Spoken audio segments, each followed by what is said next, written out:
Hindi ako matapang, sinusubukan ko lang. Pero walang kasiguraduhan pag ginawa ko. Umalis lang ako sa Adamson kasi, yun nga, need ng financially ng father ko specifically. Kasi nga, kailangan niya ma-offer at that time. First time ko pa lang din maglaro sa college. 1 year lang ako naglaro.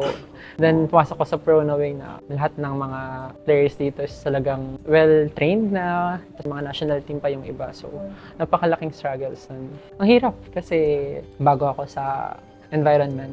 Although volleyball pa rin, pero mas higher level. Nung una, parang naano pa ako na, kaya ko ba to? Kaya ko bang lumusot sa mga blocker na to? Pero siguro nagtiwala na lang din ako sa sarili ko and sa coaches, sa teammates. Lagi nila sinasabi sa akin nga, yun, yung mindset ko. Yun yung kailangan kong baguhin kasi hindi ako matapang. Sinusubukan ko lang. Lagi ko lang tinatry, pero walang kasiguraduhan pag ginawa ko. Hindi ako pwedeng forever ganito, na nasa comfort zone lang, mahihayin. Kasi alam ko lalabas ako sa industry.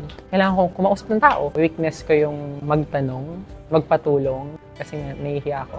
Feeling ko nagiging burden ako sa iba pag humingi ako ng help. Pero itong mga past conference na may mga ates na ako, may mga veteran na akong kasama. Unti-unti na aking, ate, paano gawin to? Ate, paturo naman po ng ganyan. Hindi ko man experience yung experience nila, pero tinuturo nila sa akin. Parang experience ko na rin. Kaya sobrang laking support na nandyan sila.